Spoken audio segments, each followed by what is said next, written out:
Wagwan people, wagwan, wagwan. Welcome once again. Welcome to another episode of our Sports Frenzzyy podcast. I know that we have been out for a while. Yes, we all said the show was, but it was a track and field show and it was well supported. I love how the was said because last time I checked it was like over 800 views.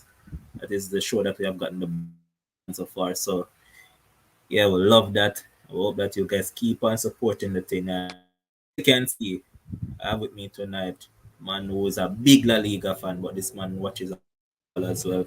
The all rounder who will be involved in a debate on Thursday. So mark it down because the man will be in a debate against the guru. So it's an all rounder against the our first cricket debate on the show. So big things to look forward to there. How are you feeling all rounder? Yeah, man, we're good, man. We're good, man. Blessings, blessings. Directly into the football, I just want to say congrats to Kingston College on winning the boys championship at champs, and also congrats to Edwin Allen who once again captured the title. A lot of impressive showing by a lot of, and I loved how the turnout was, but still about out some of the Calabar people and because it seem like they don't support the thing when them team are win. KC people them know whether them are lose or them are not. So for them section champs are always pack. So hope that they are gonna take some steps into starting out this because the experiment in a sense never really worked out the 20,000 that they were looking for. But otherwise, from that, it was a good championship. Loved a lot of the teams that from in country, the schools from in country actually got some good performance. Can't name out all of them because if I start, then I'm going to miss out a few. But love the fact all the teams are spread right across, and a lot of teams got medals that weren't expected to get medals. Everybody there. But as I mentioned, is a football show.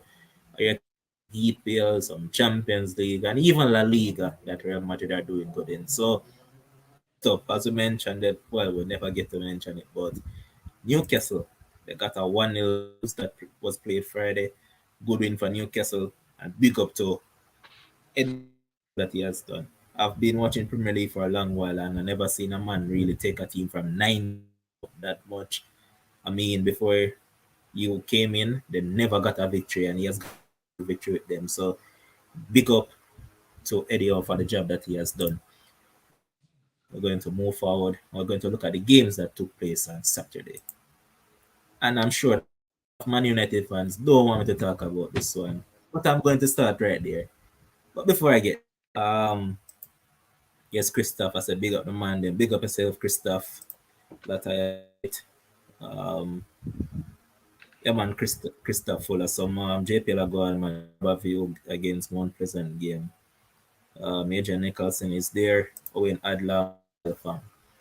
But Devin, Yeah. sure that a lot of Man United fans are Everton because Everton not playing a football.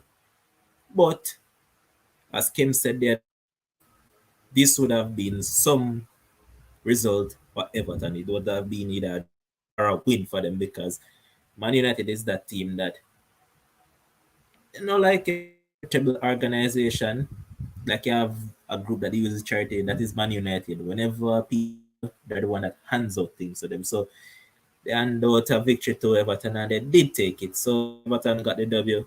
Anything you want to say about that one? Because All Man right. United just seem to be firm. I have a question for you because sometimes I always, true, me not really follow on this Manu thing.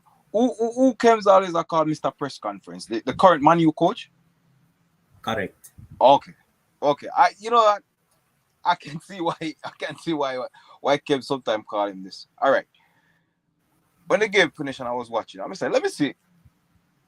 I may say this may be like a bad sample size. Let me see what this coach is saying.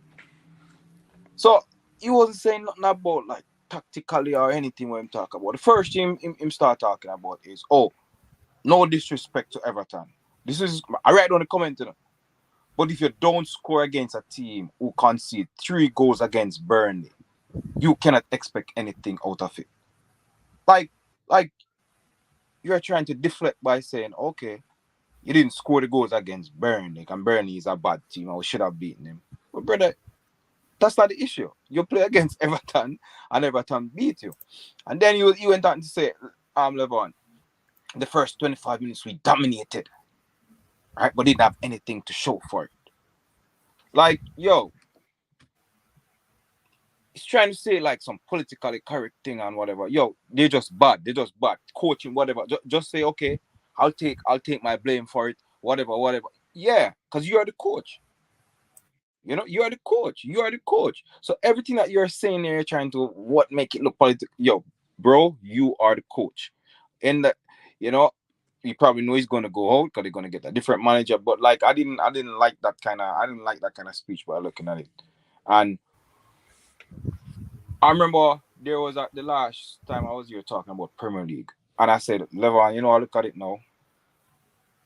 I look at these games, put aside best team and whatever. Right now, when it comes on to crunch time, is your motivation. You know, what's the motivation that you have?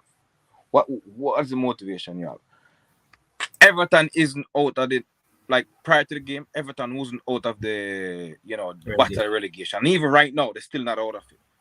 But a win right there would give them some breathing space, Levon. And they came in and they got the win. Right? They have 28 points now. 28 points right now. Good. And I think the next team right there is I think Burnley has 24. Right? So they give themselves some breathing space. So like, if they come up against our next good team, well, we're saying that Man Utd is a good team, or a top whatever team, and they lose that game, they can't have a chance for the next game after that to say, all right, what if we can get a win? You get what I'm saying? So I like when team play like there's a motivation. You're playing for something. You see certain teams who I know, like, in the chance of like making top 4, top 6, and they're playing garbage like some other teams. When you get to those games, I'm just gonna bash them and say no excuses, right? So like Man U now, go back to Man U now, right? There is prior to the game, right? They were correct me if I'm wrong, Levon, 30 games, 51 points prior to this game, right? So then if they won that game, now they would have got to 54 with 31 points. Good. And then now, Tottenham did they win now, so they would have had a game in and they would have had a chance to go to 4th place, tied with Tottenham. Correct. But now it's like the top 4 is kind of getting tougher and tougher for them. What are they gonna settle for being in Europa League? They should be playing. They can't win again, so no, they should be, irrespective of whatever is going on. Everybody, the entire organization should be playing. Say, okay, we want to be in top 4, so every effort should be towards that level. I don't like the way they look. Irrespective of if they may say, all right,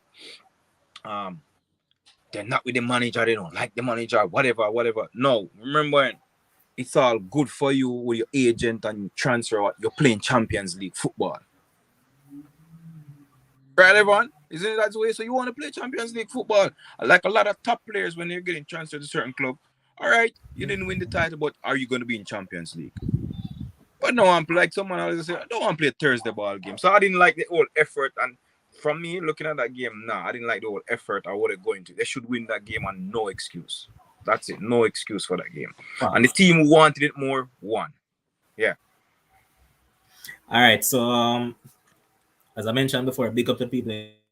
Love the support so far. Keep on. The views coming, and the views are, come on, man. So Frano, your favorite part is back, so the number is on the screen, man. Call in and leave your voice, leave your opinion on whatever topic. So there is the number on the screen. Call in. I'll take your call with a WhatsApp straight, whatever not. We encourage you guys and we'll just let you through.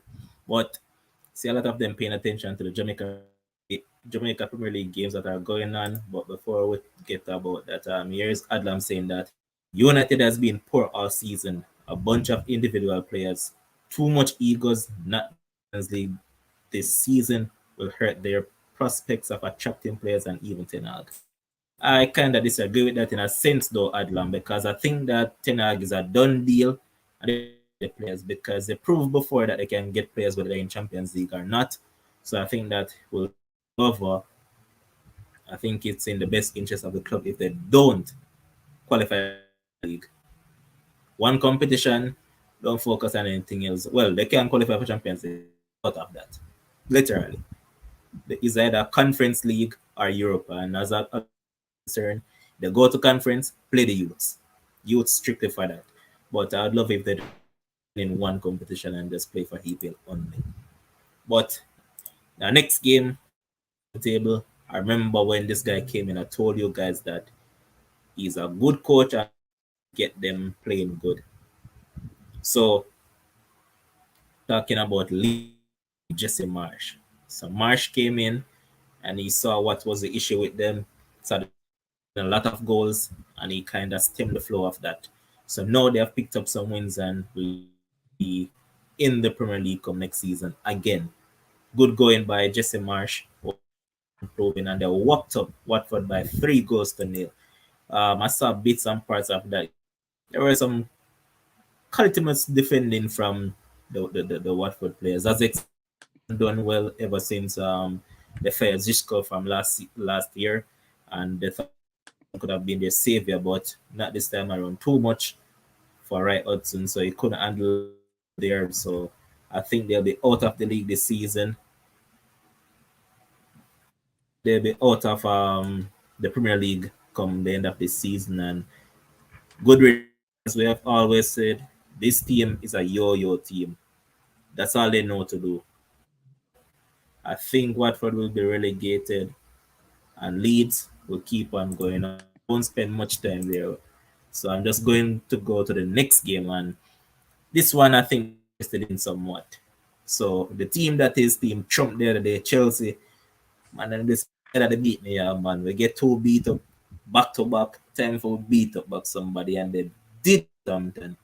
They won by 6 goals to 0, and that 6 could have easily been 10 on Devin. Yeah. So with this game, I was saying when I watching this thing to say, yo, I better save some of that goal for Madrid. Even though I'm a Madrid supporter, with all them 6 of them drop. Yeah, man. I mean, I say Chelsea fan here, Chelsea big fan here too. We saved 3 and goal them. Yeah. I see all Remember, this 6 9 Southampton supposed to get, Because it's against Southampton, No, Southampton supposed to get 9. Well, Levan just said that he's supposed to get on 9, but yeah, man. Remember every year them get them regular 9-0. Yeah, so with but the goal them. Yeah. I was saying, yo, 6 is good and it should have been more, but even if they get half of that total against Madrid gonna still put up at least 2 more on them or likewise, because they're not gonna score Madrid and lock up Madrid at the Bernabeu. But that's for another topic. But it was a good win. It's a good win, irrespective of whichever team. They demolished the team, and it was just a good confidence booster for the entire team. Because going to the Champions League, which should be their focus now, they're definitely going to be in the Champions League in the top 4. So their main focus should have been for that. So it was just a good confidence boosting win for coming up against the big game. So they did what they have to do, and I didn't expect such a scoreline. So now we have the Chelsea fan, and so Ryan, you look at this game and you saw your team played. Fran is saying that I was wondering what happened to Werner. It can't be that bad that team couldn't. So what do you have to respond to him to say, and what you thought about your team's performance? Well, the performance surprised me. I never expect us to give Southampton 6-0, even though Southampton have one of these games every year. I never saw that happening. Remember, I always say Chelsea is a team that scored 2, close it down, manage a game. So I never saw us blitzing an opponent 6-0. Maybe 4-0 at tops, but not 6.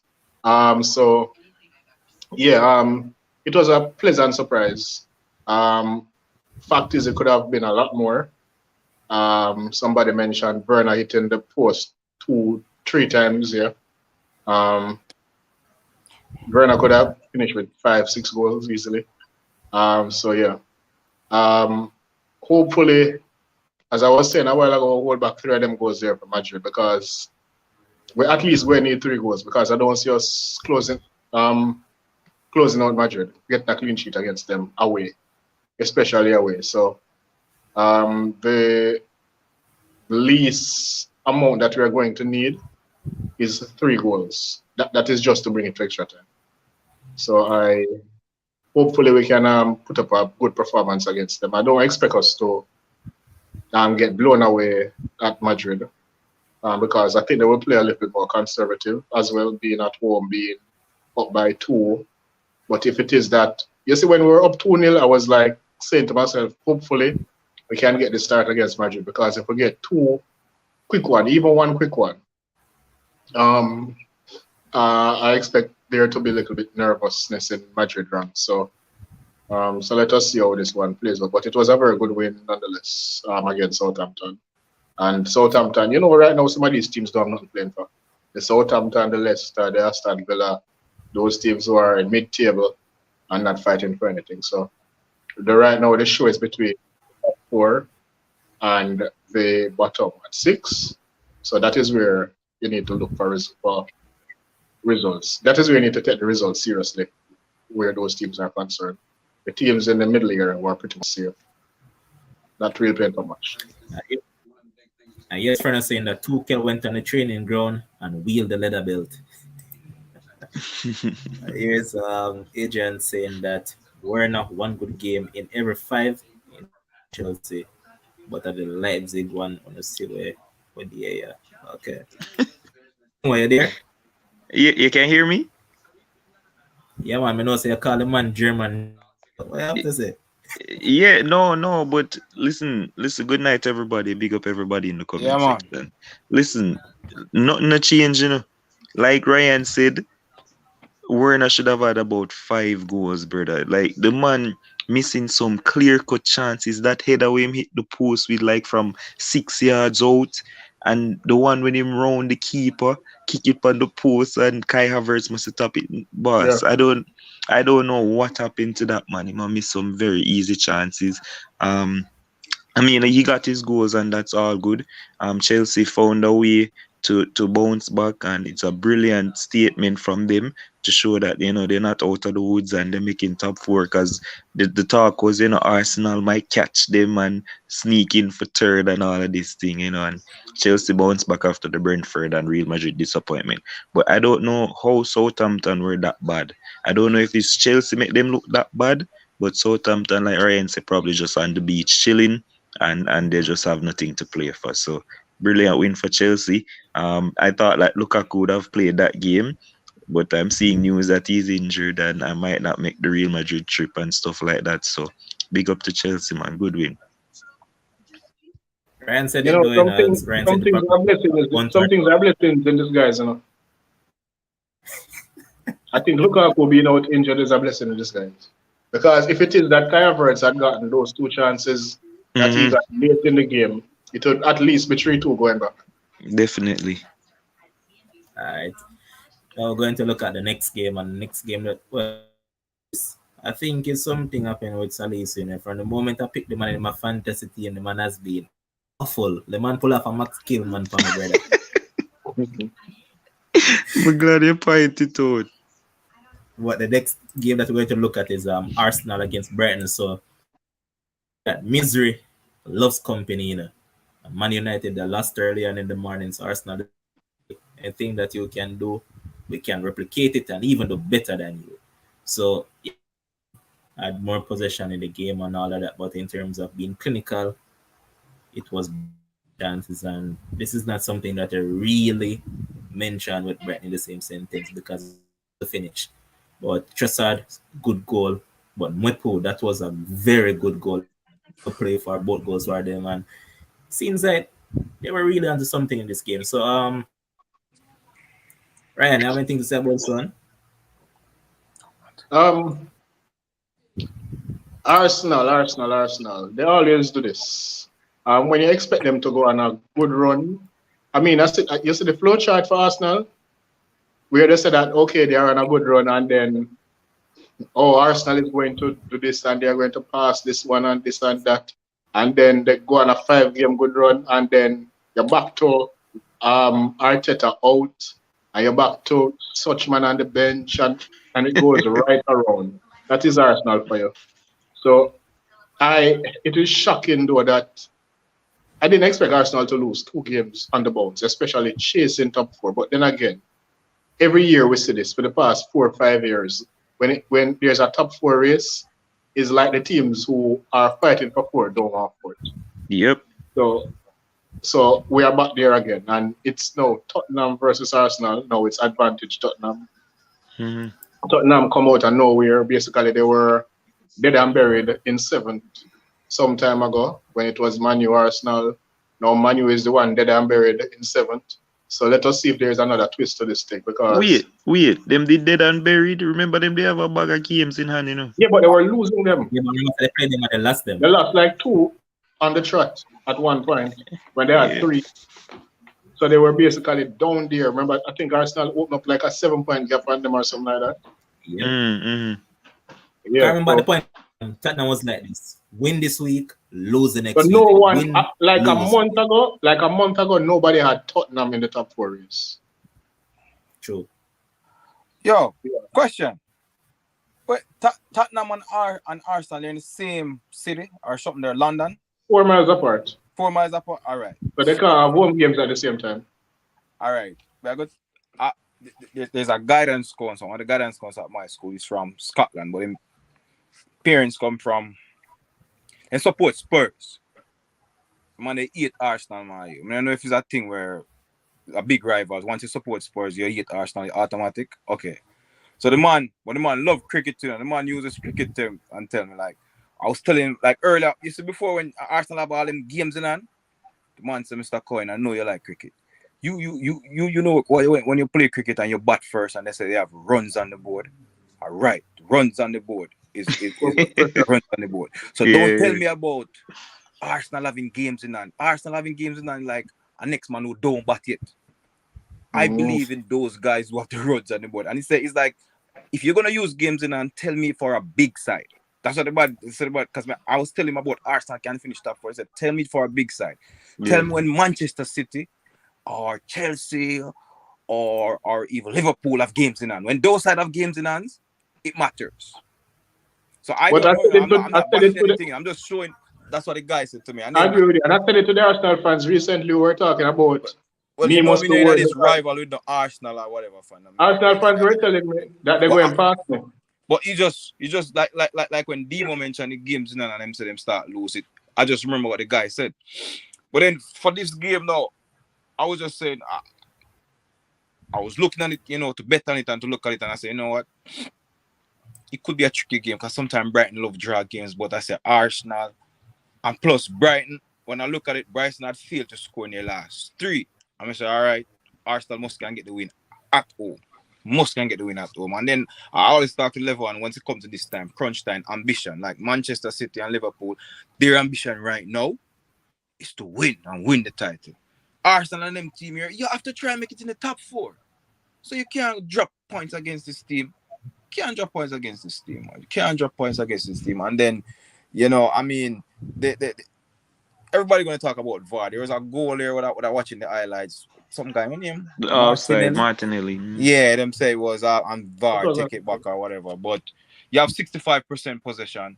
Next team have 35% possession. You have to make use of those possession and make sure you score and win the game. So when you're at home.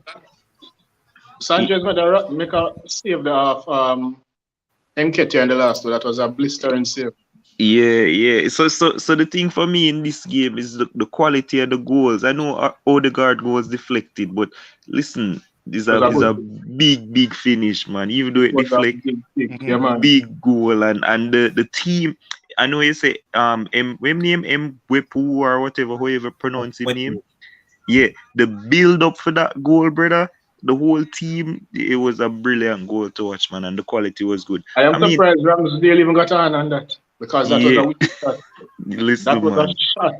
Yeah, man, the quality of the goals were something to behold in that game. And listen, Arsenal, I mean, we know we're going to banter them and all of these things, but them lose 2 on the bounce. They lost to Liverpool before that, and it's kind of slipping from the hands because I think they have Chelsea and Spurs to play. Liverpool too, I think. No man, we play them 2 times already, Twice but them already. have Okay. Chelsea and Spurs to play, and that probably I go decide whether they make top four or not. Oh, Yeah, they but have Man Utd too. Yeah, oh, Yeah, Man U is the third big team they have. Yeah. them have some tough fixtures, so Tottenham in the driver's seat for me. Yeah, but like a month or two ago, Arsenal fans were talking about passing Chelsea, and I pointed Exactly. out to them, you guys have three big games to play. I have three big games about against teams that are fighting for top four, including I had Chelsea in those three. So yeah, Yeah. Chelsea, Man U, and Spurs. I know you lose games and you don't play them as yet. Yeah, and the thing is, I think they got to Spurs and they haven't won there for like a million years. Mm. yep, tough. But talking about that, we're just going to flip right over into the next game, and that against Aston Villa. So I don't know what has gone on at Tottenham, but ever man came out and complained that the players seems like they were lethargic and all of that. It seems like, hey, I'm going to be the man to just take up their mantle and just push this team on. So did what they had to do with Aston Villa. Ryan said that Villa stopped playing ball now, then they're on vacation. But Young Min Son and Kane, that partnership is something to behold. And these two fellas, I said it the other day that in terms of pure centre forward, I believe it's the best when it comes on to playing a ball from deep. What I have to Who? say? Who is the best? Levon, yeah, break up, I don't hear you. Kane. Oh, I agree with you because Kane, even in an interview recently, came out and said that this what he's doing is nothing to him because in his youth days he was a number 10. And Kane is a person where when he reaches like 33, 34, I can see Kane dropping back and becoming a number 10 because the guy just have the passes. He will be anywhere and the flick ons. The man just know where you are and where Yeah, to put the ball. yeah, yeah. I don't know how him do it. The passes are just telepathic. The flicker, you realize that Kane normally passes to Son. It Mm-hmm. was normally Kane, Son, and Lucas. But Kane hardly ever assists Lucas and vice versa. Now I see Kane assisting Kulusevski and vice versa. So it seems as if Lucas was the weak link in terms of the three at the top kind of playing around with the ball and so forth. So Yeah. now Kulusevski has more quality and he's now showing it. And you see those three now are sharing the goals and the assists with each other. So I guess Kulusevski was the person that they needed in terms of the front three to put them to another level. But boy, Kane plays some serious ball. Yeah, man. The man Alright, passing the normal. alright. So, Levon, read your comment. Cause I know me you bring that up. Read your comment, man. So Dimo, I'd love you say that as, as in the first half, but second half Spurs were on a different level. Dimo Kulusevski is playing out of this world. All right. So listen. First of all, I know the score line I say a certain thing, but when Adam is saying Aston Villa were decent, brother, they were more than decent. Tottenham were under the cosh. Like Aston Villa, they have pepper them. Lloris had to When be at his Tottenham was like blistering. 3 up, Aston Villa was the better team. Exactly, boss. I mean, like, how is this? One love to Spurs, like it just ridiculous. And Lloris was making a lot of saves. They were hitting the post, Aston Villa, and all of these things, and they just weren't taking the chances. I'm just in at the end, we figure more or less say it just wasn't going to be their day. And yeah, Spurs were just the more clinical on the day. As for Kulusevski, like me say, I hold my hand up. I think I did that probably about a month ago. I hold my hand up and I say, listen, I thought that this dude was a transformer. Him too clunky for being a winger. For me, him too tall and clunky. But he's proving me wrong, and I admit it. Like the man have played brilliantly well. And probably that front three is the best front three in the league right now. Above Liverpool, above City, like for me, they're just so cohesive, finding each other will. And yeah, for me, him come and add a major difference. And to be fair, Benton Core as well. I mean, he's going under the radar, but his ball possession is really needed in that midfield, and he's playing well as well. So big up the two signing them, but hold up my hand. Facts. Now going to move over to the next game, and that is against Crystal Palace, and Leicester got a 2-1 victory. And these are what you expect at this time of the season when each other expect entertaining games, and anybody could win on any given day. Devin, for this one. Wake up, man, Devin. Sorry, no, man. no. I was watching. I was just watching this thing with one of the favorite girl I like to see. This girl who used to work at Sportsmax, she named Alexis. Alexis Nunes, I know. Yeah, man. She was this ESPN something online, and then it's funny when it's just because I was watching it, and Demo and the girl and some guy was interviewing was saying the same thing. They were debating. She asked the guy, are Kane, Son, and Kulis, whatever that guy name is, the best front three in the Premier League, and the guy. Oh yeah. Yeah. The guy. Yo, man, one top analyst, you know, you see that? Serious. That was the question Alexis Nunes asked this guy. He's one of them ESPN guy. I don't remember his name. I'm not seeing his name now. So it's like I was kind of distracted with what they were saying. But anyways, for that Leicester City game, like, you know, you expect Leicester City to beat. We have right here Leicester City to Palace. Yeah, to beat Palace.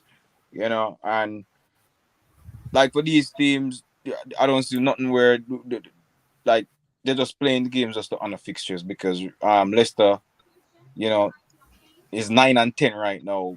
They can't make. It's difficult for them to reach up to even the top 6. The top 8 is still up. Yeah, the top 8. Yeah, and then you know a top 6 is Europe. So they just do it's just a rudiment. It's just a basic 2-1 win, which you expect Leicester City to win. So there's not much to it for. Sorry for cutting Devin. Levon, Leicester still are playing a Europe right now, right? Or them did get knocked out? They are in Conference League. The Conference League. Mm-hmm. They drew 0 the first leg of the game against PSV. Okay, so I would say that's probably the main focus right now. They're probably not really play the league, because this game was on Sunday, right?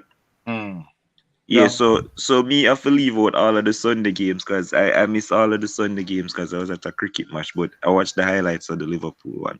Yeah, so they're probably just focusing on that being in Europe, so they're not really pay the league number. Yeah, cool.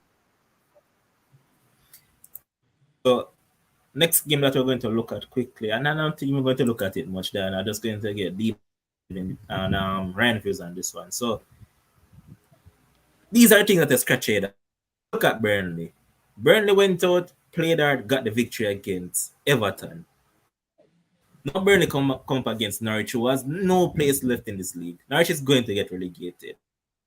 Had they won this game, there would have been a point behind Everton for the remainder of this season. And Burnley fixtures are easier than Everton's fixtures. So they could have more legitimate opportunity of still remaining in the league. Now, look at them, man. What was the sense in you beating Everton if you know that they were going to come to lose against Norwich? Right now, Everton keeping a plan for lose.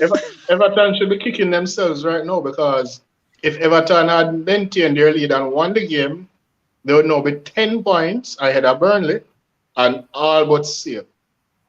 But same way Everton dash it way is the same way Burnley go back and dash it way, so it balance out. As far as I'm concerned. Yeah, but don't worry about Sean Dyche. He's not going anywhere. He's going to stay in the league. Don't worry. Yeah, right now, if anybody is to go down out of those who are fighting, I would want Burnley to be the team. Leeds have BPL heritage. Everton have BPL heritage. I rather those teams stay up. The teams who play better football and have Premier League heritage still. Well, me definitely want Everton go down. So yeah, naturally. Well, I think it will be too much for Burnley point on in, and I don't think it's too much right now, because Mr. Fulham come from worse than this. Mr. West Brom, I think, was in a worse situation. Remember Leicester too? Leicester was dead and buried this season before they won the league and then come back. So I don't think it's over for Burnley, I said, no. But they just made it. They made it tough for themselves. But if they had lost to Everton, though, they would be dead. Yeah, pretty much. All right, so the next one that I'm not going to spend any time on either is Brentford against West.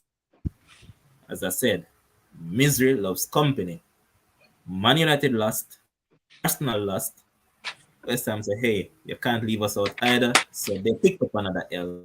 As I said to Kims a long while ago, I just remember Kims that we have that bet. I told him that Brentford where at all they're going to stay in the league. Man disagree and say, yo, bet any amount of money. So remember that we have that. So Brentford, easy 2-0 victory. Once again, Ivan Toney was on the score sheet. Been very good under the radar, but he has been very good for them.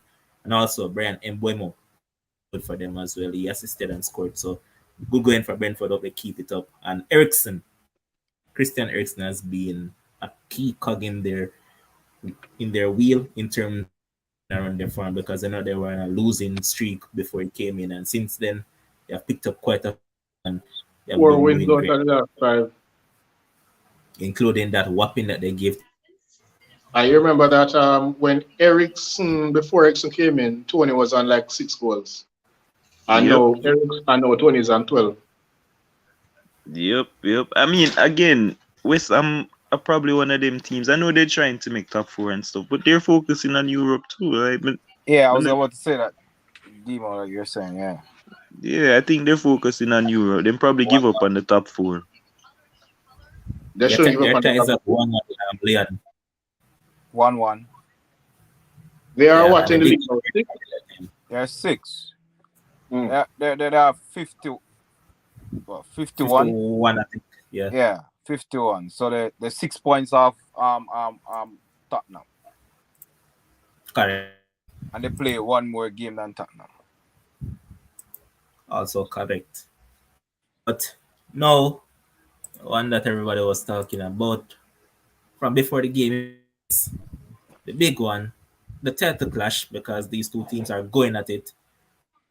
Liverpool against Man City. And I'm going to start with the Liverpool man. So Dima, what you have to say about Yeah, so I mean, first of all, listen, Salah, Son a come for need for start score back again. Anyway, so a lot of people had this as a title decider. For those in the group, obviously, you would have known that I did not have this as a title decider going into this game. I just thought that, I mean, whoever won this game will have other run-ins coming up that they can stumble over, especially for Liverpool. We have Everton, Manchester United, and the big one for me, which is the Tottenham game. Even though it's at Anfield, I think it's going to be a tough game, especially with the form that Tottenham are on right now. So for me, it wasn't a title decider coming into this game. The thing is, the thing pan out, there was supposed to be a big call in midfield. As in, was it going to be Henderson or Naby Keita who started that game in midfield with Thiago and Fabinho? You know, because Keita has been playing good recently because he's not injured, so him will play good, and Henderson not really offer that attacking intent going forward and the technical ability that Naby Keita has. I mean, obviously, Jurgen Klopp said, listen, captain, fantastic. Him a go play because he was the captain. And I think he only played because he was the captain. He had a horror show in midfield along with Fabinho, who had a disaster class, and we were completely outrun in that first half. And it's pretty much the same thing that happened at Anfield. Manchester City dominated us. Like the scoreline and the exact thing will happen first time too. So they dominated us first half, and then we came back in the second half. Manchester City from the 3rd minute of the game. I mean, we know Raheem Sterling no good already. You know him always beating. He probably have one good game against Liverpool since he's been at Manchester City. Every single time him come up against us, him flop.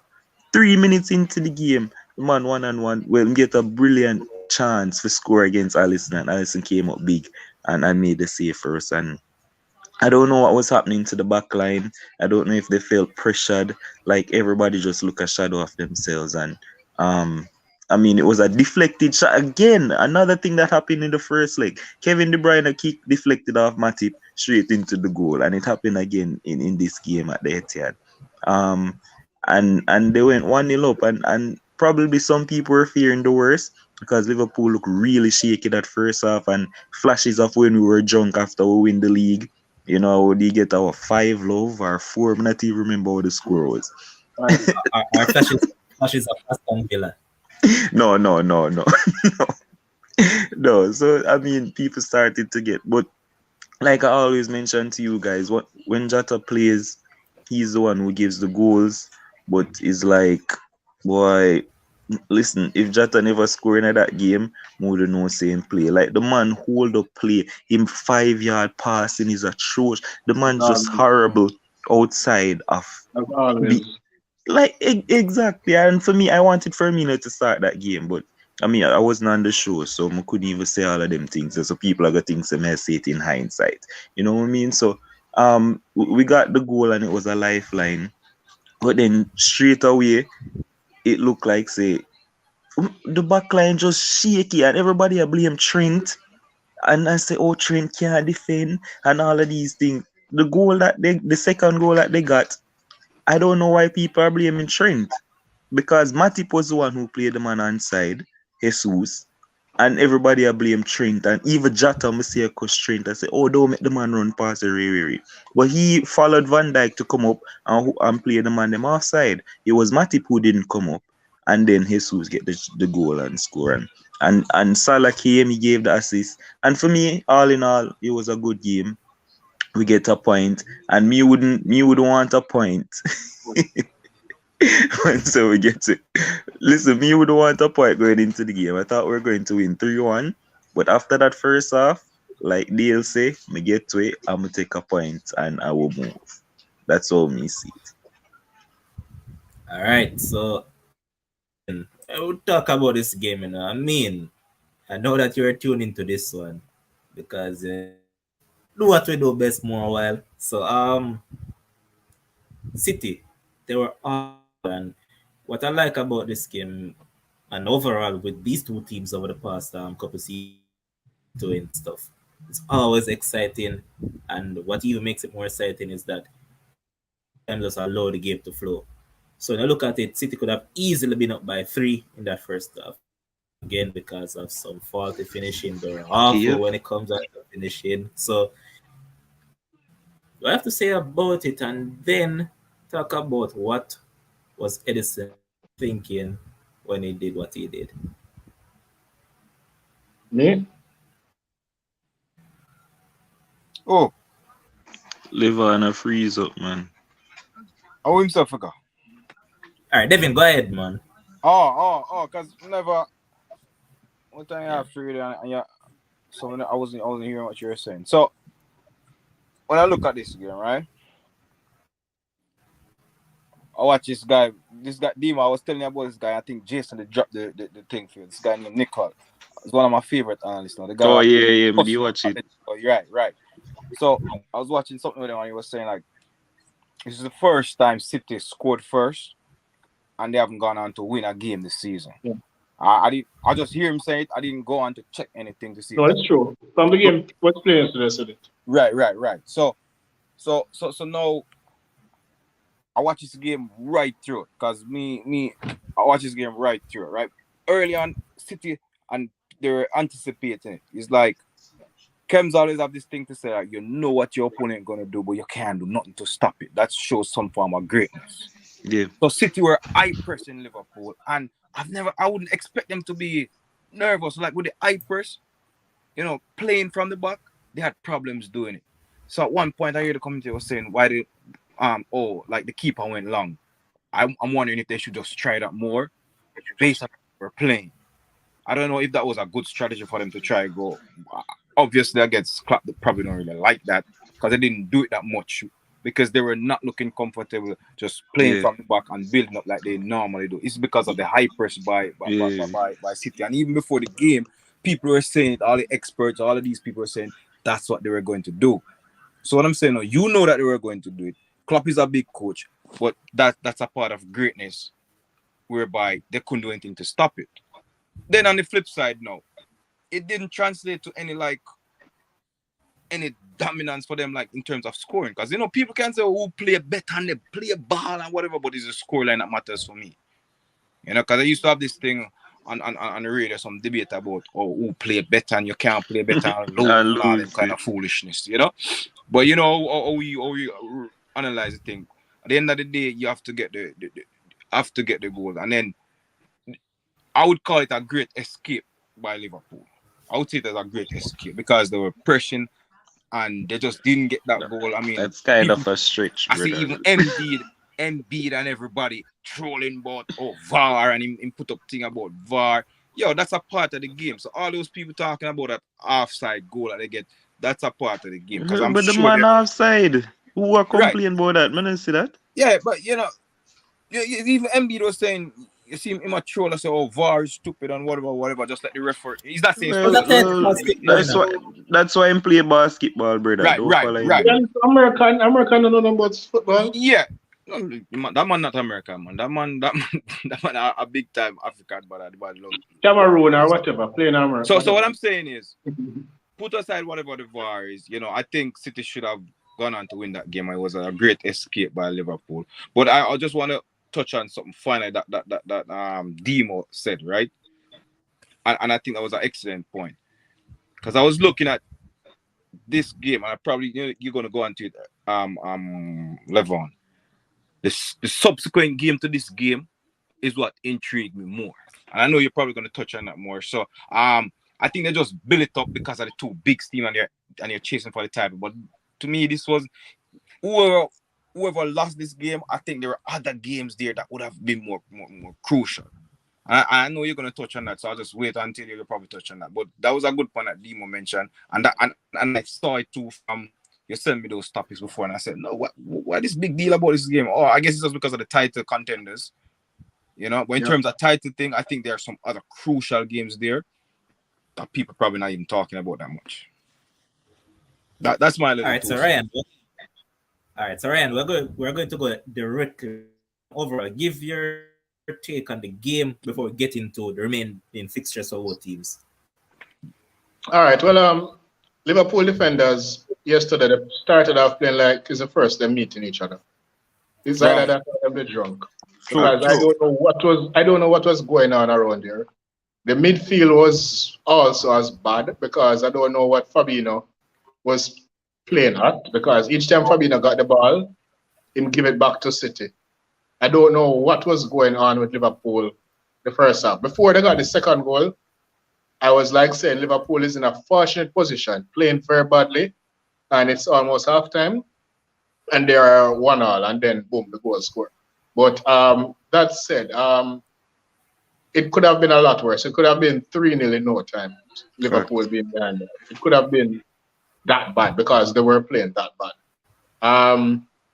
But, they got it together. Even when it was 2-1, that they can always, they might get a chance and score back, which they did. So 2-1 wasn't really so bad for them in the end. But there was no way Liverpool could come out the second half and be as bad as they were in the first half. Yeah. That's never possible. Good. So some of the time is you just need to get your bearings together and come back on.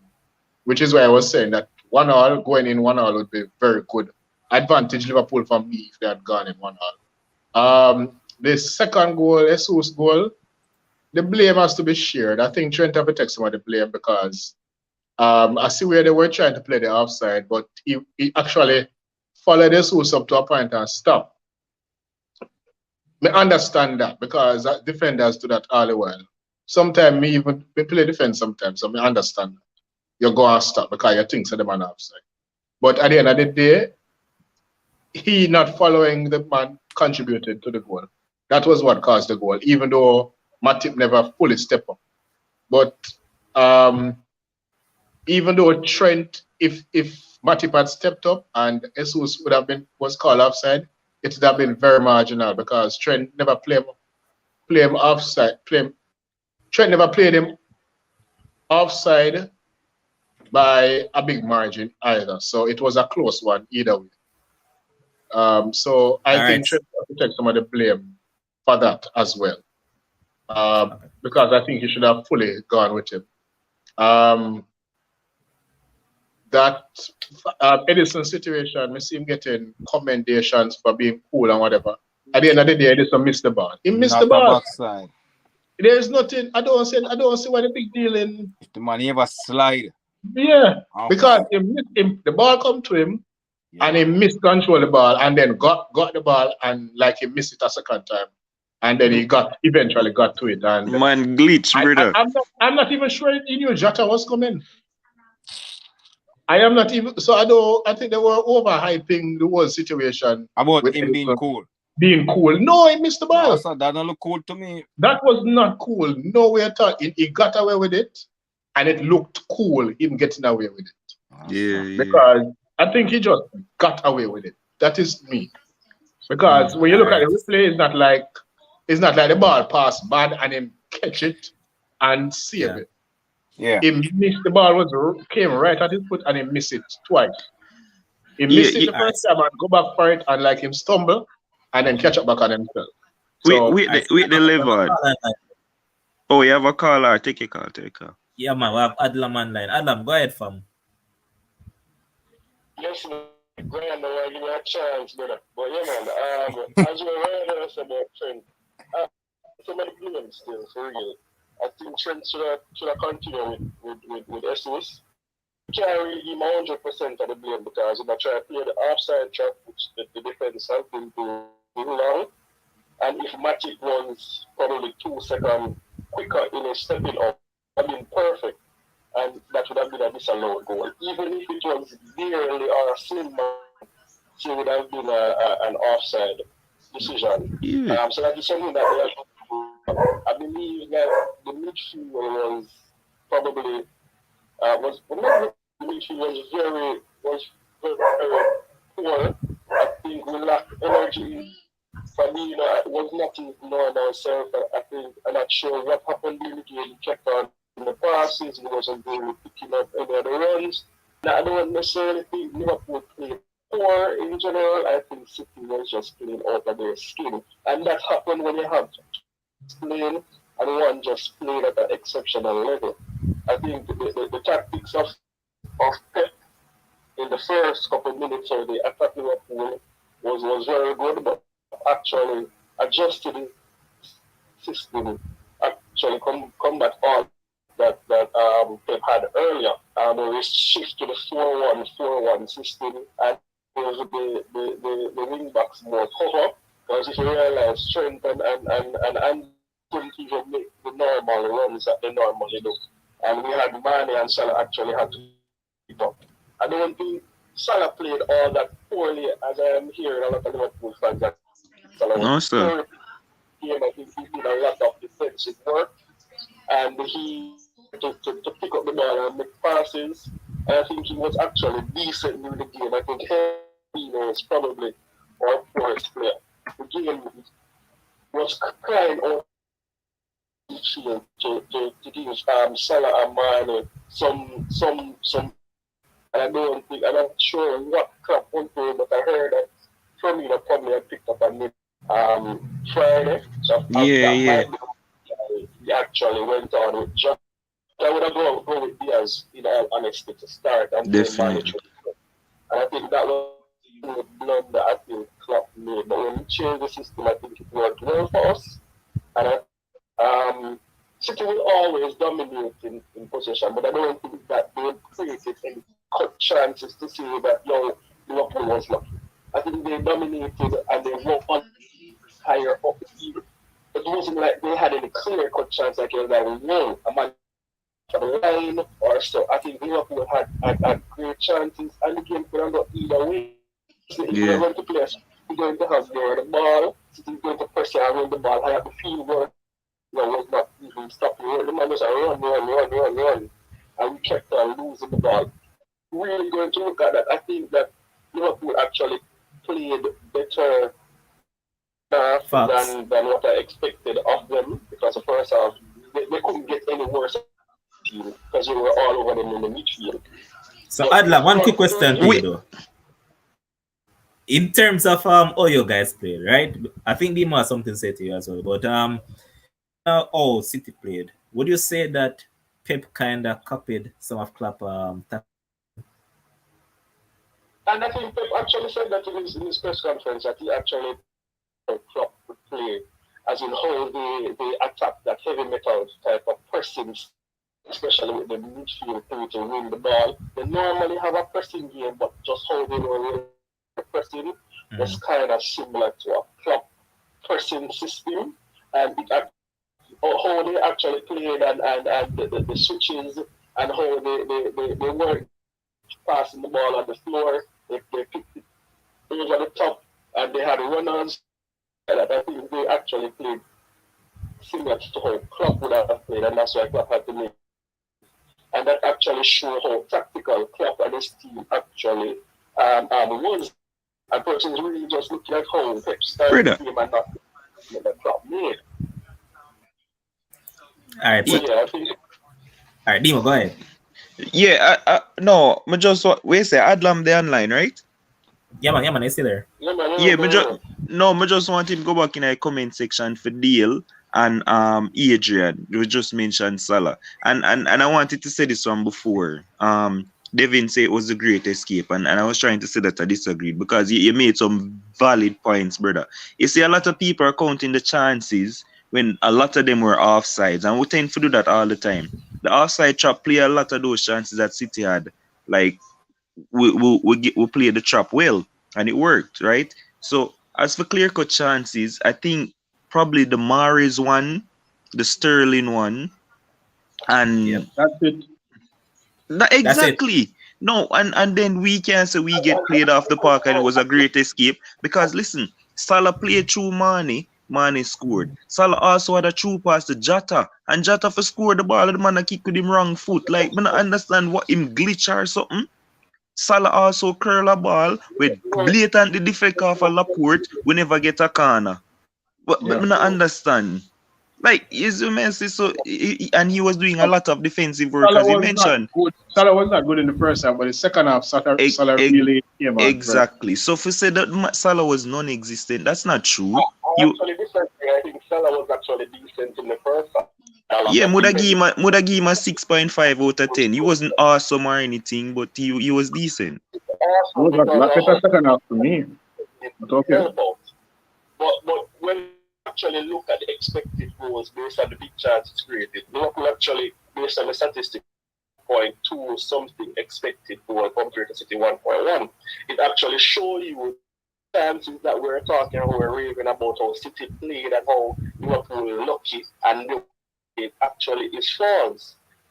No. City played well and pressed well and won the ball. I think people would say Liverpool lucky because Liverpool was contributing to their own bad play within the first half when they were just playing badly. I think maybe that is what people was using. Because outside of that, I don't see how you'd say Liverpool was lucky. It's not like City was beating them off the park. Exactly. Liverpool was just playing bad because of themselves. But Ryan, when I was introducing the match, I said that it was an end-to-end game, and I love what I said. It's not a case as if one running over the other. It wasn't that case. So, no man, them they kill win at the first half, Levad. But now I take that away from City. No man. In the first half, it was City, but in the second half, no. I think Liverpool were better in the second half. They balance out each other because first half, no, Liverpool came the second half and they did what they had to do. So it's like both teams just cancel out each other. But Adlam, you have time, you have time. I want to stay online. Let us just run through the games that remaining. Yeah, no, just to close up though, Levan. It just goes to show the levels that these two teams are at the moment. Same scoreline at Anfield, and guess what? The reverse happened. We were the ones who took the lead and City have to fight back for earn a draw. They will come at Etihad. They were the ones who took the lead both times and we came back and earn a draw. Same scoreline, same thing. So it really high level stuff from the two teams. I'm just going to run through the fixtures so you can tell me if you really believe that the team can still win the league from here. You know that first you have Benfica Wednesday, so I'll skip out that because that's Champions League. Then you have City in the semi-final on Saturday. But next week, Tuesday, that's the 19th, you have at Anfield. Easy pickings at Anfield. Who you have at The Anfield? 24th. Oh, Man U, right? Yeah. Man, easy pickings at Demon. Yeah, we're gonna nip that. Okay, so 3 points. Yo, don't listen. No matter. Spurs play. You get me? It's just how Spurs form that the front three is in, and the fact that they will play deep and they will absorb the pressure then. And or a high line, if Kane can find a pass to Son, we are the only game I am concerned about. I think Liverpool will win the next 6 games easily. Spurs here will have to fight to get that win. I believe that City will drop where they will drop points because I don't trust their front three and I think that they're not clinical. And I think that they will probably have a 0-0 draw or a 1-0 draw because their defense is not all that great. I just think that Liverpool The problem with City is that they have dropped quite a few points up to now. Already. That is the problem with City. So and then City normally, when they have a little bad patch, them go on a good run. So that is my concern for Liverpool, where City is concerned, because right now City can just go on a 8. Too much games leave 8 or 7, whatever I think that is left, winning spree, and that's it. That was the current for you guys. Yeah, well, so the thing is this looking like they have the fixture to win 7 straight. Yeah, but this looking like the same thing that happened with Adam attack. Alright, Dima, shoot first and then let him. Yeah, go on, Dima. No, I was saying this is looking like when City won the league by a point. Yeah. Like both teams went on a winning run to the end of the season, and we had depend on Brighton. I think it was for nip them while we are playing Wolves, and yeah, it just didn't happen. So the thing is that City's fixtures are way easier. May I pray for Gerrard do we a favor, Coutinho special from outside of the box. Gerrard, all right, Yeah, Devin, you but- were about to say something to Adam as well. So when Dima finish up, you can go ahead. No, No, I was just saying that a Coutinho special from Aston Villa or Wolves. Other than that, I don't know who else can take no points off of City right now. Wolves not playing no ball right now, so it don't look too promising. So it's just so Dima kind of mentioned it, So like where Adam was saying, where he identified like a Spurs game where it may be tough for them. I'm looking at City fixture, and I know you're saying there may be a draw or whatever, but I'm trying to find which game, Adlam. So I don't know if you identify any games based on City fixture where you think a draw or even the ultimate for the Liverpool fans. Like Let me hear City games. I see Brighton, I see Watford, I see Leeds, I see Newcastle, I see West Ham, I see Aston Villa. I don't know if I'm leaving off any. Wolves. Oh, Wolves. I wouldn't say Wolves because I would more look at. So funny enough, I would look at Brighton because Brighton can you never know which Brighton going to turn. I don't think Brighton did. Wolves. I think Demo was saying I left off Wolves. And Newcastle. Yeah, that means I never hear say Alright, Wolves. so Adlam is back. So Adlam, Devin is asking which game you're really. I think Wolves is the easiest one to think of right now. Wolves are Brighton right now. That they will have a little struggle because again. No, West Ham. Nah. No, not a struggle. Historically, no. About Europe, and I don't think that they will put even out a good team against you. You're assuming West Ham advance. To address Demo about 2018, 2019 when both teams were pushing for the title. City won by a point when they won 10 games straight. Company with that brilliant strike outside the box. Yeah. Frenzzyy is a Demo. Is that Liverpool will not face City in the Champions League and knock them out. Did that year, and they will have the Champions League also to think of. With that being said, I think they will take their eyes off the prize slightly, and then that is where we will. Hold on, the Adlam. Hold on, the boss. So why we mention them gonna have distractions of Champions League? City squad deep, boss. Me not understand. Yeah, City squad deep, but Pep is not going to squad that much. Brethren, City, when it comes to Champions League and knockout, City always trip up along the way somewhere. Yeah, and I don't think too much about the Champions League during the running, and they might drop a point. And I think that is what I was talking about. I think Liverpool being and them and chasing them, playing just on the front foot, just trying to get win. They're already a point ahead. They're always going to say, "Oh, we're in the better position because we're a point ahead." I think that they will drop a point or two. All right, so Dale Francis, I see in the comment section, look, I see blood pressure rising and all that. So here what I propose to you. I'd love to a show tomorrow or Wednesday, whichever day of your liking, and you guys can go. City fan and he's a Liverpool fan, so both of you can punch it out at the show. Yeah, to comment in the boss. Liverpool have won Champions League 6 times. Played in Champions League. City have never won it. In fact, probably one time ever reached the finals. See, Dale, the man that the boss, they need to come on. Bro, Liverpool know Champions League night how it feel and how moments we have Kochigi on the bench. We're good. Boss, like to say, our quad still possible until it's not possible, So Dale can talk all him more. We're still in the hunt for a quadruple this season, so him can talk all him more. Before I'll say it again, man. Guys, before I leave, because I'm going to I like when everybody talk about treble and quadruple, but nobody now talk about Chelsea having the possibility for a treble too. So, Adlam, so what you say, man? I'm agree with what you say. I know we're right at that. And Liverpool are arguably the two best teams ever played in the Premier League. I think we can have a debate on that, as in the Arsenal Invincibles or the United Treble or the Chelsea.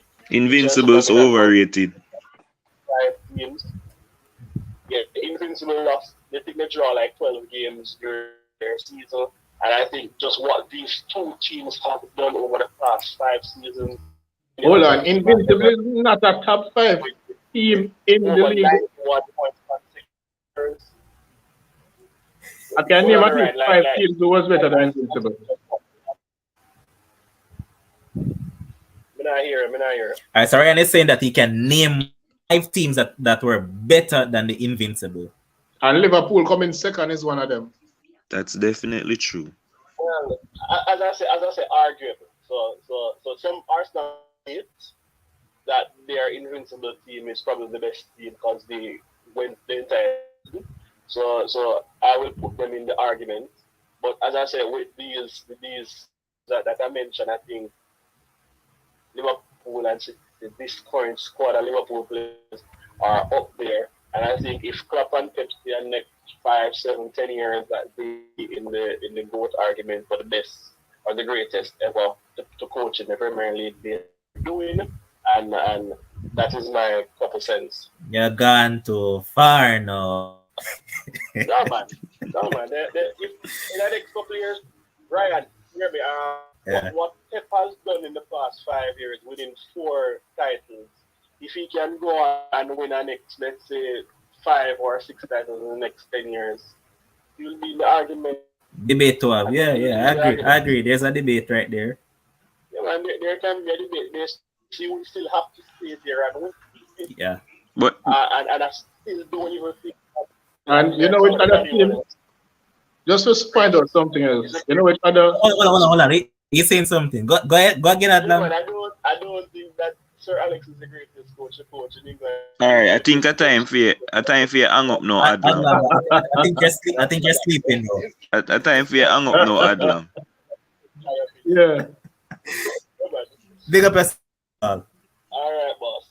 And I love this part of the show to give us on ear or on the platform. Good move, boss. Yeah, man. It's up again, man. Levon, don't make him go yet. Don't tell him to ask him something. 1 second. Him gone? Shoot, man. Adlam. I'm there. Adlam, how you feel before you go away? Like, we might end up play City like 4 times or something. We'll play them in the FA Cup, and then we might beat them at the Champions League final. I will just play them twice in the league. But I'm tired of Man City now, boss. You remember when I did me and you? A couple of 2 years ago? Me, Yes. can't tell that's so not you. See, they might know I'm still, but this is Saturday coming. But I don't Uh-huh. want the FA Cup and the quadruple still have. No, I I don't want just the want to FA know, like, Cup. where you would prefer? You would prefer, like, not win the FA Cup for win the Champions League, or you want everything? No, I'm not give up none. A quadruple still has so All I'm right, more all than right, all right, boss. Confirm. yeah, Yeah, man. We just have said that since we talk about teams that might overrated, what do you talk? Him gone, man. Him run. But just close it right there on the EPL and just jump quickly over into Champions League since we were talking about it. So as we know, tomorrow I just want to go ahead and say Bayern against Villarreal. Do you see Bayern overturning this one in deficit? Yep. Who you ask? You guys, anyone can answer? Yes, because Villarreal had the chance to open up a gap on Bayern and they did not. Oh, And Marino. Bayern will be confident. Bayern right now Boy, are the evil are, as far as my boy. concern. So I am going 4-0 Bayern. Villarreal had the chance, Wow, they missed it, and Bayern is going to punish them for it. wow. More here, Devin. Come and tell Devin to watch the highlights of the game. Yeah, well, you tell me to watch it, and I remember it's just I didn't watch that game fully. But Villarreal is a team I've been watching. Because even before, who was the team they played before this again? Inter, Juventus. right? Or Juventus. Juventus. Juventus, I was telling Kims. So I watched them even though it was a team down in the league. I watched them in the league. Yeah, and they were playing some football. And I tell Kems, and Kems was saying, oh, Kems when he made a point.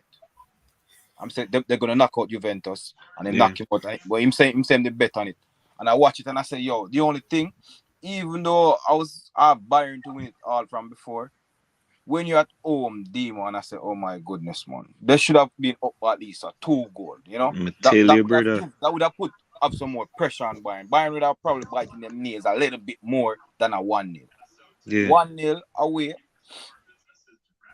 for Bayern, and they're coming back home. They're coming Villarreal going to Germany. It gonna be sticky on them, but it can be done. Me always rooting for the Spanish team. Always rooting for the Spanish team, but I'm expecting Bayern to win. But if Villarreal win, I won't be upset. But I went and watched it over, and I watched it Demon, and I said, oh my goodness, man, some goals have been in that Bayern should have been Yeah. ball out of the net more, man. Yeah, but give a score prediction. That man. All right, so for tomorrow, I see a 3-1 for Bayern. 3-1. So that means the tie in 3-2. Mm-hmm. I see a All right. 3-1. So here's my thing, and this is probably the upset. I'm the only person I gonna call this. Right? I think that Villarreal will win this tie. Listen to me and Oh, just hear me. Hear me out. tie? Hear me out. Oh, man, Yeah. listen. Just hear me out. Zine. I have not been watching a lot of Bayern games. I watch some, but I have have the things set on Bayern games for tell me when the updates are come and stuff. Right. Bayern are conceding a lot of goals, but I don't know what it. Upamecano is Everybody overrated. anybody has scored from Bayern. Everybody. Upamecano and this Sula brother who slow like a truck. Like the back line is just so shaky, boss. And the way how I see Villarreal, Dan Juma, and all of the man they run them, I actually believe that this game will end 1-1 and Villarreal will go through 2-1 for the tie. So you Adlam heard is it saying here that first. Adlam actually agree with you just on the score, and he's saying that think this Villarreal team is decent, but win 2-1, and Villarreal win on penalty. Him change the score. Like, listen, Unai Emery boss, it a go hard for score upon him. I know Bayern are a juggernaut at home and all of this thing, but everybody who or anybody has score upon them. So I'm going Villarreal to win 2-1. I mean, no, the game will end 1-1, but they will go through 2-1. No, Michelle. Michelle, come on. Brother. I'm a beating stick that. Like, we're going to beat up Bayern 3-1 of them yard. What? We're talking about that. The next game is one that probably think that this tie is done and dusted. Nothing more from this one. While another one is still maintaining hope. And once you have a chance, then there's always hope. So I'm just man that as the hope as small as a seed. And I'm talking Chelsea trailing by 3-1, going to the Bernabeu. Oh, you see this one going, boss? You think you really stand a chance of overturning this? Oh, or Brethren, tie up the fixture and bring it to extra time? Brethren, losers go first. Let losers Brethren, go. there's only been one team in this year Champions League to overturn a 2-goal margin twice. And that team will be facing Real Madrid tomorrow with a 2-goal margin to overturn. So as far as I am concerned, I am not saying that Chelsea is going to win an advance. I am just going to say it's not over as yet. And Real Madrid will have some nervous moments. Remember, Chelsea is the defending champion. Right now, Chelsea have nothing. I expect Chelsea to go out there playing like they have nothing to play for. You get me? So Real Madrid will be the ones under pressure, in my opinion. They're having a 2-goal cushion defending. Chelsea will be coming at them. If an early goal goes in against Real Madrid, there will be some nervous moments. So I don't expect this. I don't expect Chelsea to just go over there and say, oh, we're dead. We're done already. Tie done already. It's 2 goals, 1 goal, everything. The complexion of the match changes. Tell the coach that because him think it done. Yeah, come on. We know better than that. But anyway, I don't expect Chelsea to also not concede. So I expect Real Madrid to get at least 1 goal. And if Real Madrid get 1 goal, Chelsea need to get 3 just to bring it to extra time. Good. So I expect this game to have life in it and have life in it to the end. But in the end, I'm going to go with a 3-2 scoreline to Chelsea. Real Madrid to advance. Yeah? Okay. Really? The man that is the winner. All win-win. So go ahead, David. Brother. Only way Chelsea win this game tomorrow unless Big Ben's don't play. Right? Big Ben's playing tomorrow. And like I remember when the last time when they knocked me out and Kems was saying, oh, I tell you, Cohen, I tell you the midfield too much hole, man. All right. Old man, fine. But it's the same set of people still there. All right.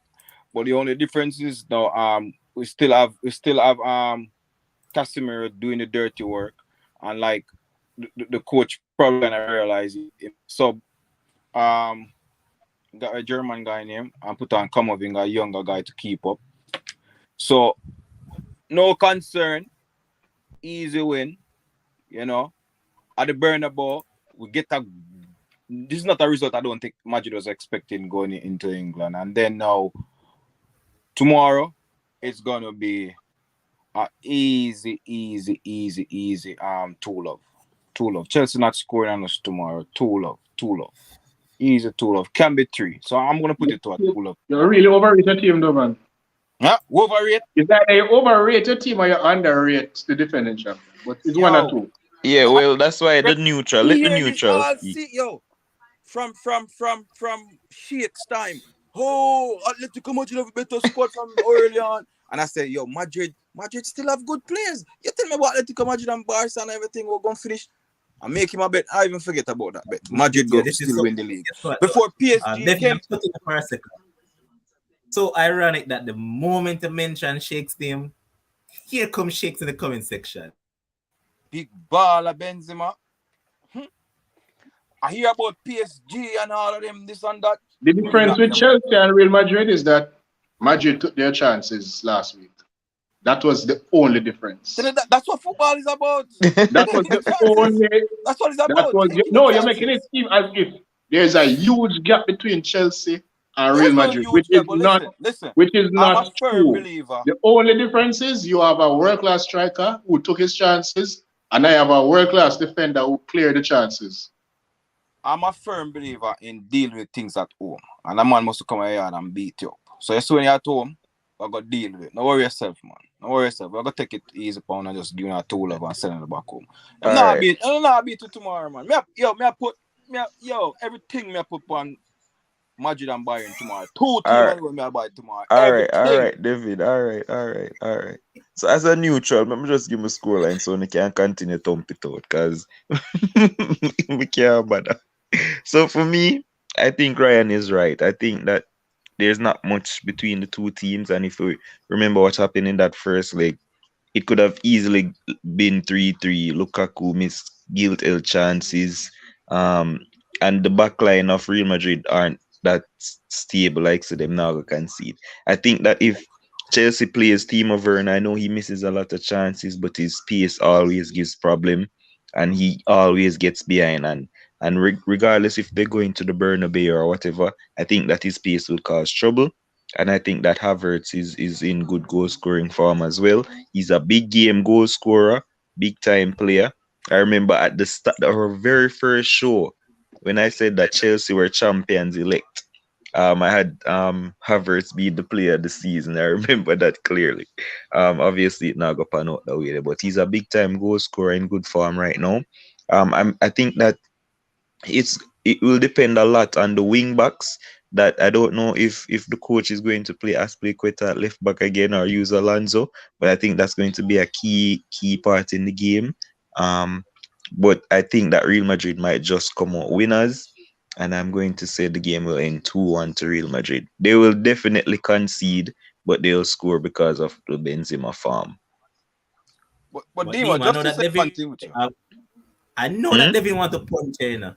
Yeah, man. More, I just want, like, it's once Dimo is talking neutral, like, once, because, you know, him deny him passionate with certain players and certain teams. But 2-1 Real Madrid. Me not disagree with Dimo on most things. Once he must speak neutral, but so once he get passionate about certain players and certain team, you know, we kind of different. But once him talk neutral on certain, because there's some good analysts that know, except when you go mention, say, Chelsea get chances. They did. And when my name Timber Boots, man, and when you again Lukaku get a chance. But Benzema get an easier chance than that. Benzema could have scored 4. Remember that? And Vinny hit the crossbar too. So take about the crossbar. Crossbar is a part of it. That change the fact that Lukaku get chance. We get a chance. But me just to point out the fact that Chelsea created chances against the defense. So it's not like say with them come at the Bernabeu. So we could have finished 5-2 easily. But may I say, Devin, it's not like say when them come to your house, like them can't create chances. That's the point. True, I understand that. That is the point. But and then another thing is you can't use a chance where Lukaku get us any chance. Man, if there's somebody else, man, Lukaku. If Lukaku score upon it tomorrow, man, yo. No, but Lukaku won't be there. Lukaku injured. Okay. Well, I remember Ryan was saying when he's injured, he's always brother, I pick Real Madrid for winning, but I just say this is a Chelsea team we have nothing for play for. Like they might go all out. Them just to lose tomorrow. It's a free hit, you know what I mean? Real Madrid are probably the team who are gonna be more cagey because they don't want to lose. Exactly. Here's Adrian Nichols who's saying that cathedral of football are got full of whistle. But so confusing with these Chelsea fans, you know. Well, some, as I mentioned, a lot of them, because they're being beaten by Real Madrid, and they say, "Oh, I'm a Real Madrid fan, so not to feel no way." Come on, fellas, stick by your team. Why this multi-team? And why team at it? Huh? Why can't you a small team to support? Man. They coming like the Barcelona Arsenal fan, them man. Yeah, man, you have some man that's on Wolper team. You have a lot of Man U. You have a lot of Chelsea fans who support Madrid. No, you have a lot of Man U fans who support Madrid. I guess because a different league, everybody wants a team that different league. Well, I mean, say everybody have their own belief, you know, but I mean, say one team and one team only. Me too. Yeah, man. One team and one team. All right, so You Adrian Nicholson. yeah. Go Let ahead. me Go tell ahead. you this point blank, bro. I only say Newcastle of it. I'm a Man United fan right throughout. And no matter what, if they get relegated National League, I'm going down there with them. Man United forever. I can't see the rationale behind it, man. I only used to follow Spanish football and cheer for Spain. I know that they're going to beat Barcelona because I dislike Barcelona for what they did to Man United and two occasions. That's where I decide for them come. But I also dislike Real Madrid as well. So if Sevilla, I don't mind. If Valencia can, well, I hope that Valencia does because I heard that Roman is planning to buy. So I hope that Valencia can come and rival them and beat them as well. So I don't really care about this. But the next two games that are going to take place on Wednesday, Man City are leading Atletico 1-0 on aggregate. And I think Atletico was sanctioned that won't have a full packed stadium. Do you guys say this time has been finished or I think that fans? Yeah, break Huh? up Levan. Who you say must go? Any one of you guys can go on. Oh well, I think City are going to win that game 2-1. I think that ties over. Manchester City will win. Stoke City will not have a chance. Whether they're home or away, they won't have a chance. So Manchester City too good. They'll come out on top 2-1. Win the tie 3-1. I disagree to an extent. I don't think Atletico will play as bad as they played the first game. They How will can they? being at home. I think, and being down by a goal, I think they will have to come out and do a thing. So I City always have a bad game that they knock out, somewhere along the line. But I don't know how bad this game will be, even if it's their bad game. But I am going with a 1-1 draw and City to advance. I just don't think Atletico will make it easy for City. They are going to disrupt them play and everything, and they are going to counter City. So I'm just going with a draw for this one. So Atletico to stun Man City on penalties. All right, let's not read too much in that because that's not really credible. but the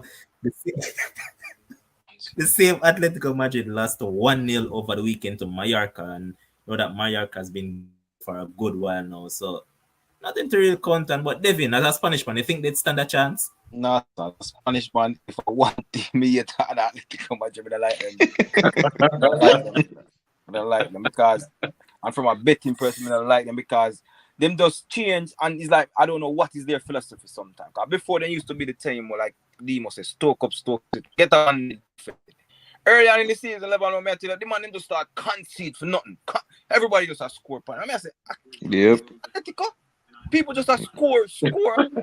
Oh, man. Mm-hmm. You buy them to score, them to score, or them go back into a little cage type. So this game was them cage type of game where they were open. So I see Man City, don't matter where it is. I had it for a 2-1 win, and I'm gonna stick for that. I see a 2-1 win by Man City. Brother, the only person this Atletico Madrid team missing is a Rory Delap, That's it. The long throw. Like that's all the man they missing.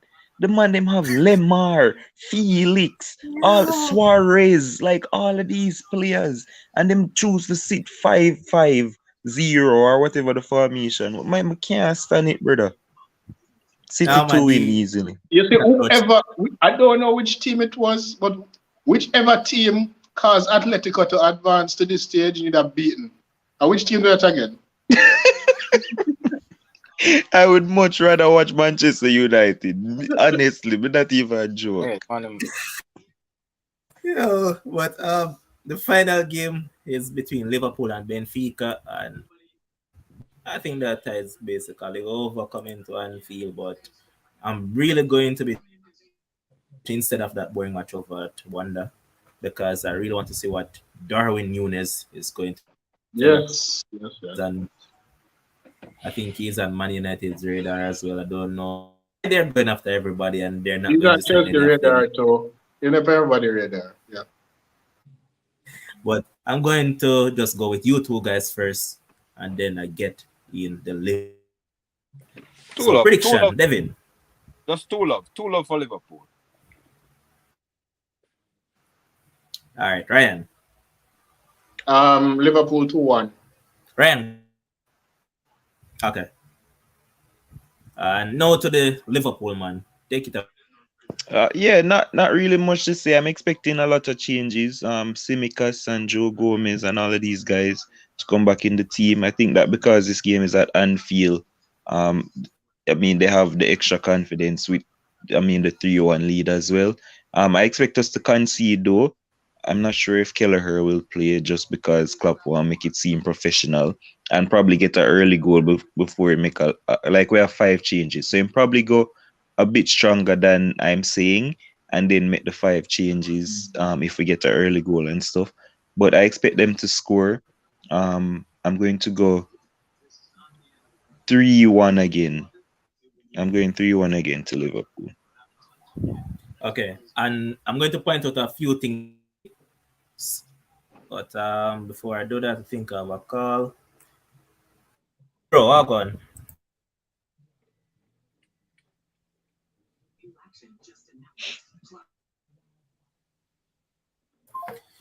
But yeah, I'll quickly. So the regular girls won 9-0 over Cayman Islands. Got a trick and also Trudy Carter. And I think they're top of the group, but all they need tomorrow against Dominican Republic is a draw to qualify for the World Cup qualification, I think. Is it at the final stage, I think? I'm not 100% sure, but I think that's it. All they need is Who's just a second in draw. the group? Dominica, Oh, and Dominica good? decent. Jamaica is better. Okay. So all they need is a draw, and they'll qualify for the final stage, and I think they'll get it. So from the girls, they never really needed to play Khadija Shaw against Cayman Islands because it isn't good, but they did, and she scored a hat trick, and she keeps on goal tally for Jamaica, just like Mida Hema is doing for Netherlands because that girl scored 6 goals the other day against a team. But Jamaica Premier League now. The results over the weekend were done beholden keeps on getting better and better. They won 1-0 against Mobile United. Beer United drew 1-1 with Mullins United. Tivoli drew 1-1 with Umbelaya. Arnett got a 2-1 victory over Portmore. And the only game that I watched was the Mount Pleasant. And I think Demo also saw parts of that game. And I can tell you that Harborview played the better ball. Mount Pleasant, they signed a whole lot of players. And that people have been calling for Wally Downs. He's not a good coach. So with all the investment that Mount Pleasant has done, they need to see the result. They have signed at least 6 players already since Who's the coach there this now? Wally Englishman. Oh.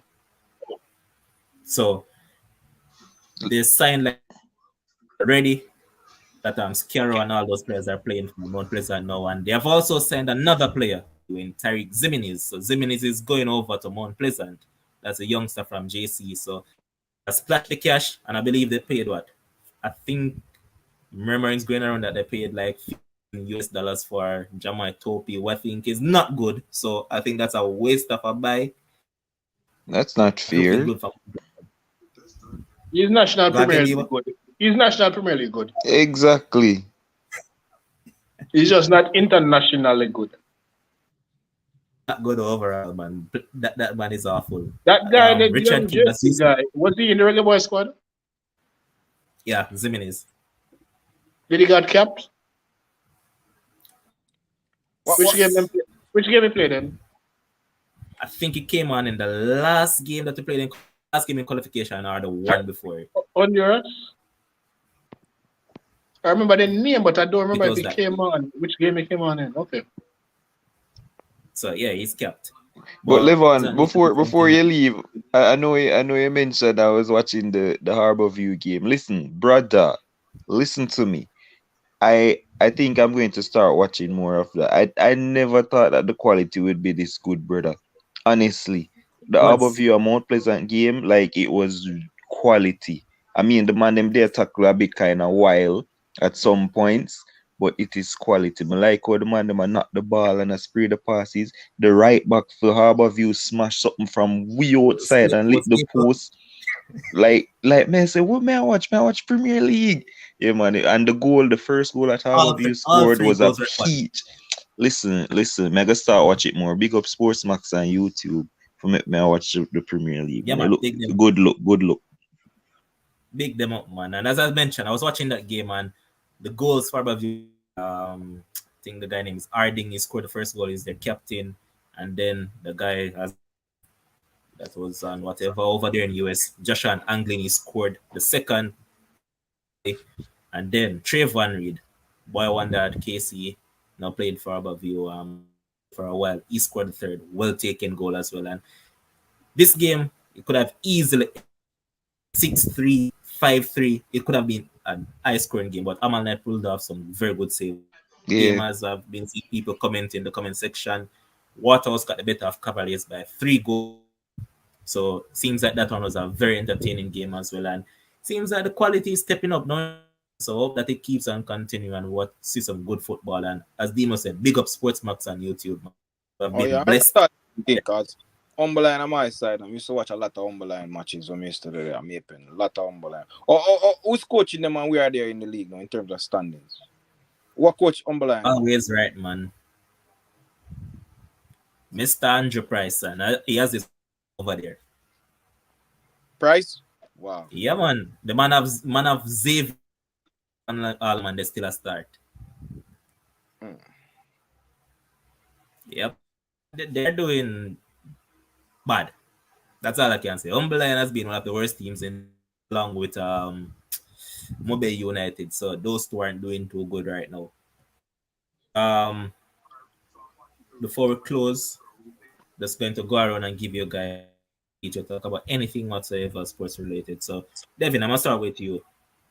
All right, quickly. So I don't like to talk about these sad things. I want to talk about the NFL quarterback Haskins who died at 24, and it just all over the news.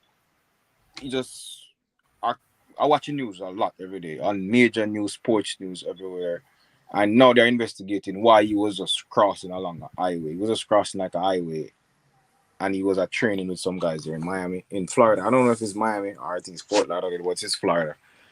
But then I said about this guy named Adam Scheffner, and then he had to delete a tweet.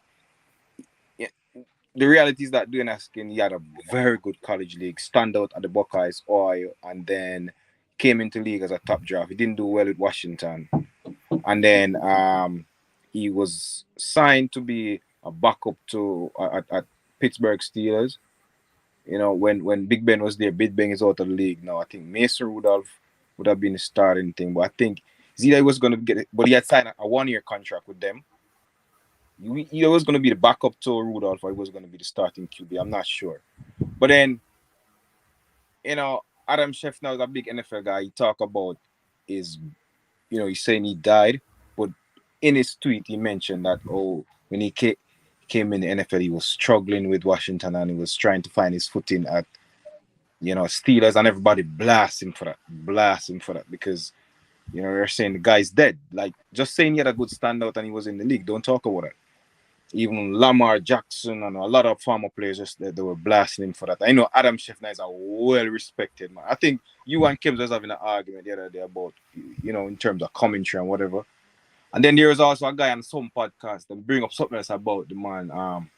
There was an incident with him and his wife in Vegas one time, and some people start blast that guy. It's just like when Kobe died. People have to understand. I'm a big Kobe fan, but it's like you couldn't say nothing about any negative as it relates to Kobe, whether it's personal life or his game. It was after a time when everything died on now. I'm a big Kobe fan.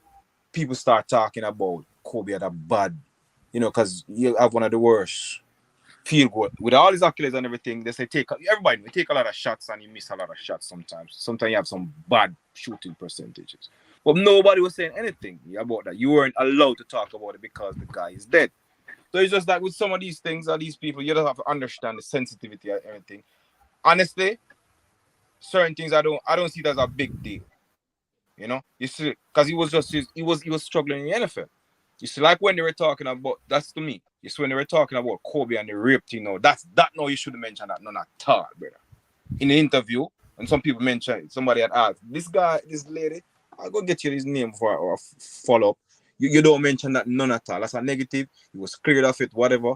But if in the time when people mention it and people were saying, oh, Kobe had some bad field goal percentages when he died, just when he died, I wouldn't feel no way. You understand?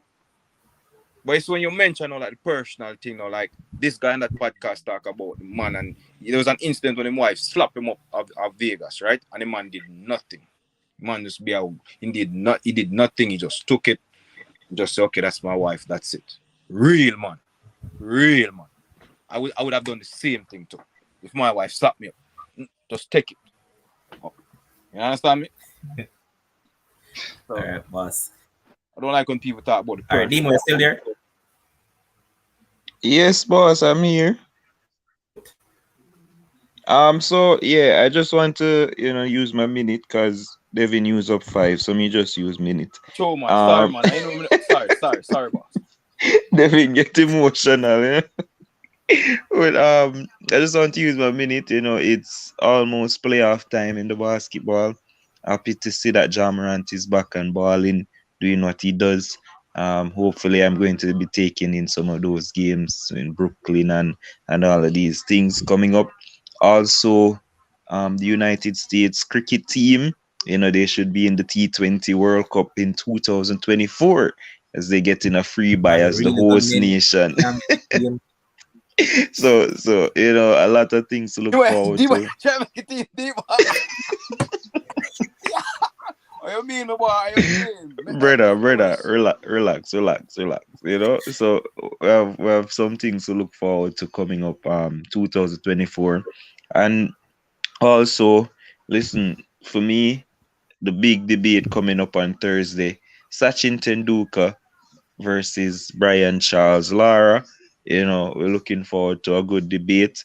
I don't know when this coin is going to be flipped to see who gets to speak first, but I'm hoping that it will be done live so everybody can see and we can know who will go first. So the people them in charge, please make we know what's what and big up with yourself. That's my minute. All right, Ryan, shoot. Give that Demo bring up that debate thing. It reminds me of when we did our draft. I don't remember what was the results. I don't even know. I won. That's all I need to know. You won what, really? Demo? It wasn't a tie for who win. It was a tie. Again? It was a tie for the winners. Who come last? Me come last? No, bro. I don't know who come last. I know it was a tie for who won because the voting did tie. Man. Huh? You didn't come last. So how did it go? What were the results? All right, let's continue to talk something else in the meantime. So quickly. All right. Like Demo said, cricket coming closer to us for the World Cup. So we're going to have this one and then we have that one afterwards. So hopefully West Indies can get themselves together. Some of the guys in the IPL performing, I don't understand why Hetmeyer cannot make the T20 team. I understand one day. I don't understand their yo-yo system, man. So let me leave that alone. But clearly he can make an international, because IPL is the highest level in terms of T20 at the not so international level, but so at the level that they're playing at, to me, is higher than international, and he can make that team and can perform, but can't play for West Indies. Weird.